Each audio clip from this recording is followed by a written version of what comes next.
Colin here with Capital Volkswagen in San Jose, and today we're going to look at the brand new 2015 Golf.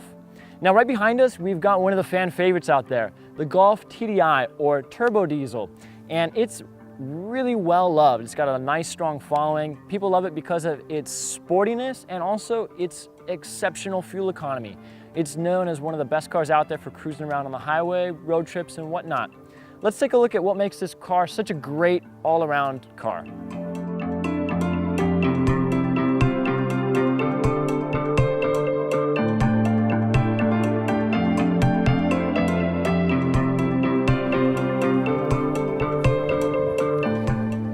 Now the Mark 7 Golf is completely restyled as compared to the previous generations of Golf that you might see on the road today.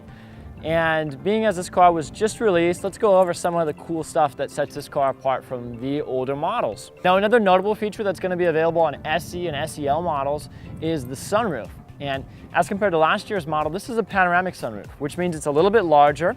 It also is not going to take up any room on the inside of the car as far as headroom is concerned. That's because this year the sunroof is going to open up and go over the roof, whereas in previous models it would actually recede underneath the roof line of the car, which means it had to eat away a little headspace on the inside. On the back end you've also got a little bit different style taillights and more storage space with a cool couple of features back there that are going to allow you to maximize all of the volume inside to store whatever you need to. Now underneath the hood of the 2015 Golf you've got a couple engine options. And as I mentioned, today we've got the TDI. It's a 2-liter turbo diesel, and it's very similar to the older models that you're gonna find out there. But for the Mark 7, they've reworked it, made it heat up a little bit better. They've also given it a little horsepower bump. So the previous year had about 140, and this year it's got 150 horsepower, which is not the most impressive thing about the car. The torque is really exceptional. You're gonna get over 200 foot-pounds of torque, and that's gonna be delivered really low on the RPM, so you don't have to rev the engine up to really get going. That's what all the diesel lovers out there really enjoy about driving the car. The other engine option available for the Golf is going to be a 1.8 liter turbo, and that's a gasoline engine. It's going to come standard on the Golf, and the transmissions are a little bit different as well. With the TDI, you're going to have the DSG option, which is going to give you a smoother, sportier shift. Some other features on the car that have been improved as compared to the 2014 model is the weight of the car. The car's actually gotten a little bit bigger, a little bit wider, a little bit longer, and it's slimmed up a little bit. It's a few hundred pounds lighter. And one of the big things that can be attributed to is the new platform. It's called an MQB platform, or multiple transverse, and it's the future. Basically, the platform that this car is built on is going to be able to support the other vehicles in Volkswagen and Audi's lineup.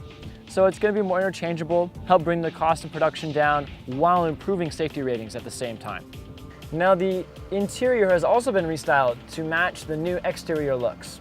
One of the first things you're going to notice is that the driver entertainment system, or the car entertainment system I should rather say, with the navigation screen and the radio control, is actually angled slightly towards the driver. Now the passenger can still use it, but as compared to the flat screen that the previous models had, this is kind of cool. It creates more of a cockpit type styling for the driver. I've got a new redesigned set of controls on the steering wheel, and it has a nice flat bottom steering wheel, which is usually found on only the sportier cars.